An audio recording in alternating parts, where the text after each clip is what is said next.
Why are young black couples not getting married? Specifically, why are young black men not asking?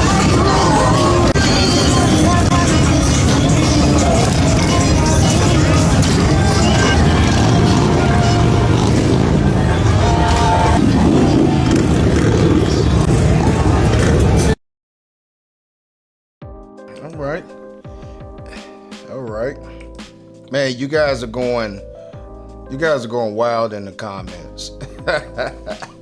You guys are going wild in the comments. Why y'all talking about this lady, man? I don't know which one y'all talking about, but they saying that the girls on the bike talking about that they're mid-tier. Come on, man. Come on. They did something to get there. These guys like them. And to be honest, they got no makeup on. They don't got no, it don't look like they have any extra enhancements, nothing like that. You take the amount of money that a lot of ladies are putting into themselves, 5, 6K, 10K, and getting a bust done boot, all that. And these chicks right here are be the bad bitches that you are talking about that they're not. So as far as I'm concerned, they're natural. They look good. They look all right. They're not a 10, but goddamn it, they winning, right? They're there, and you know what's not is not there. So they're there. There's other women who could be there, but they're not. So obviously, these guys here have a little bit of change. These are not cheap bikes. Very nice. I just want to get one thing straight. You guys have to understand that just because a man expresses a preference or an opinion does not mean he hates black women, or he's abandoned the culture, or he's a traitor. No, you don't have to call Dr. Umar, okay? You don't have to call him. You don't have to at him or whatever it was that the one guy put in there that he was gonna at Dr. Umar, sick him on me.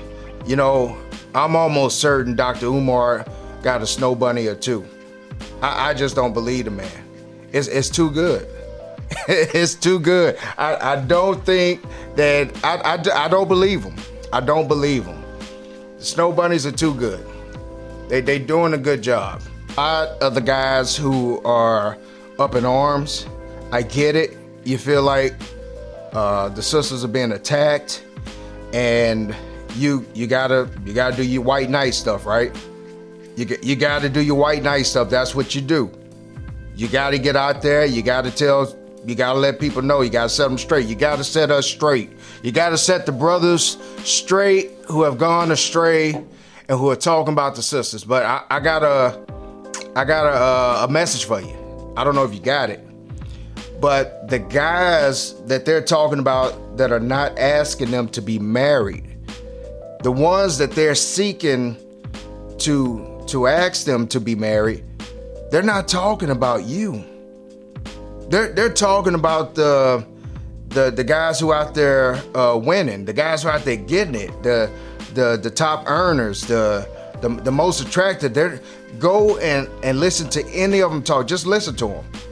They shun the idea of being involved with an average guy, with a guy that they consider average. They don't even know what professions even earn money. But if you seem like you probably don't earn 6 figures in your job, they don't want you, brother. They don't want you. And you over here talking about what guys should do that they do want. The guys that they do want, you're trying to tell them what to do. And you're not even on the menu. How does that work? You're not even in the conversation. I want the guys who are not, handpicked by these women to exclude yourself from the conversation. I want the guys who are married. You're married, you've been married for 50-something years. You and your wife got married in a different time. That woman you got is a rare breed. That ain't around no more. I want you to exclude yourself from the conversation because this conversation ain't for you. They are not talking to you. They're not.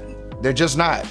When they're saying the guys who need to be asking them for marriage and this and that, they want the guys, they said it before. They want the guys who are, this is their words, not mine. Six figures, 6 foot tall. They want you to be driving a car, $100,000 car, something like that. And they want you to be able to pay 100% of the bills. So if you are a man, a modern man who's into the 50-50 situation, exclude yourself, brother. Exclude yourself. They're not talking to you. Because at the end of the day, who's trying to chase somebody down to pay all their bills? Like, who does that? Nobody is going to be fighting to hunt you down and just to pay your bills. For what? You know, you got to chase them down. Y'all are sitting back talking about come to me, come to me. You need to be chasing these men down. They are the ones with the prize. They are the ones who have earned that spot. You have to fight to be the queen. If that's a king, you got to fight to be the queen. There's a lot of women that want to be the queen. You got to fight to earn it. A lot of men who are doing well have matter of fact, zero incentive to get married. There's no benefit. It only benefits the woman. I dare you to find a benefit for a man of value outside of religion, outside of emotional support, that benefits a high earning man to get married. Where's the benefit? There's none. You're not gonna find it. And so you're not gonna find a lot of these guys necessarily interested in marriage. You gotta almost trap these motherfuckers into marriage. If you're a woman, you gotta trap them into marriage, and you guys already know that. Another thing is they said there's no incentive in the comments. Here's a guy, he says there's no incentive. He gets everything anyway. Says he gets sex. He says women are already very promiscuous. He doesn't, why be with just one? When you're the select male,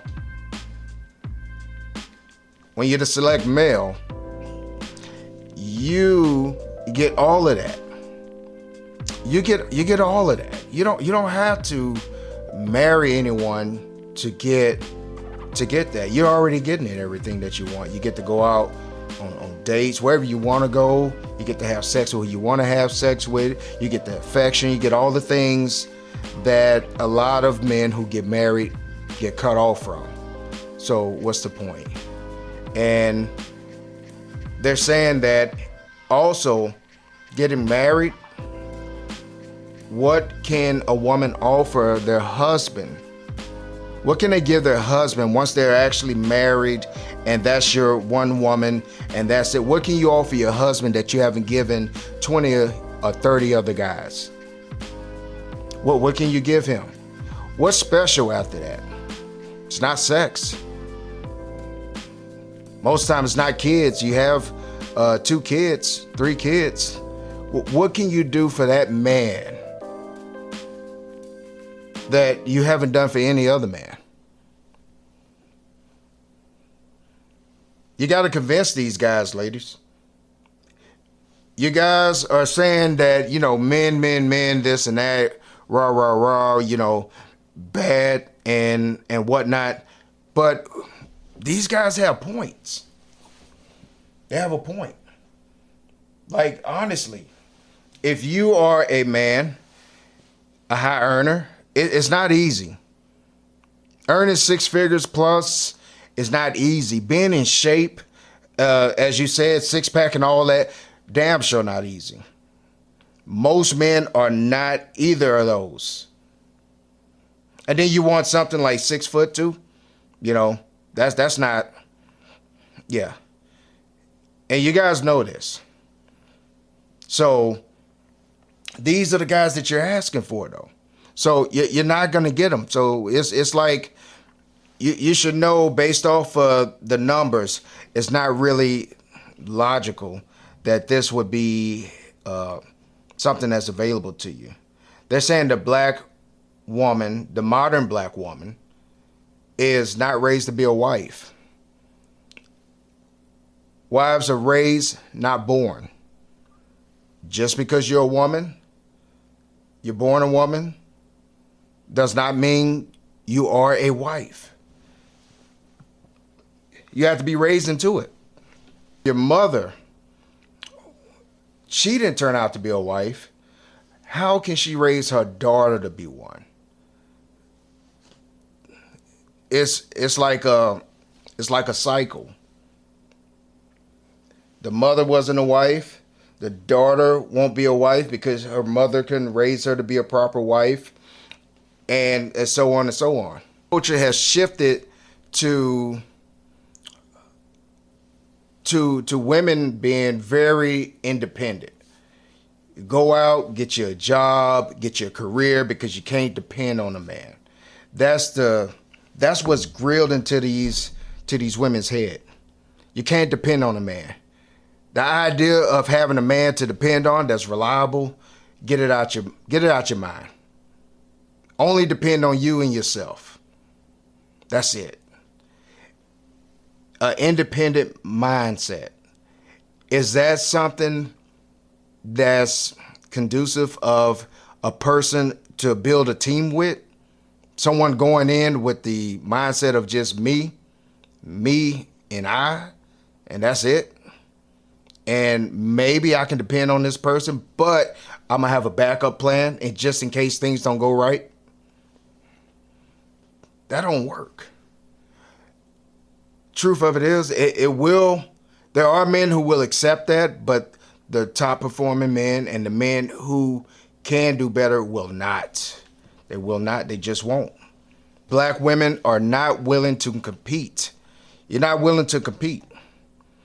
Other than physical looks, you're not willing to step outside of your box and outside of what you normally do. They say that it's pretty much like this. A lot of women say, hey, I have experience and this and that from this and that, and I will take this experience that I have and just apply it to everything. I'm not going to go outside of that because that's what I know. And then you have a husband who comes along, he's running things, he's on top of things, he's director, he's this, he's that, and he needs you to be flexible. He needs you to do what he needs you to do. But you're telling him what you want to do and what you will not do. That's not going to fly. In a situation where you're with a man who isn't as dominant, the one that you don't want, who isn't as dominant, he's more of taking a back seat on things. He's not out there getting it. Yeah, he'll go for that. Because that's pretty much what he is conditioned to deal with.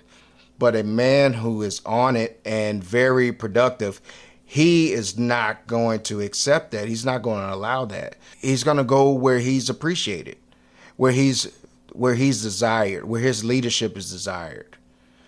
And that's what men are saying. They're not saying, black men, just to be clear, black men are not saying that they hate black women. There are black women that are out there who are very feminine, very beautiful, very submissive, very cooperative, and they are wife material. But the majority of women that we see on the day-to-day, they're not that. They're not that at all.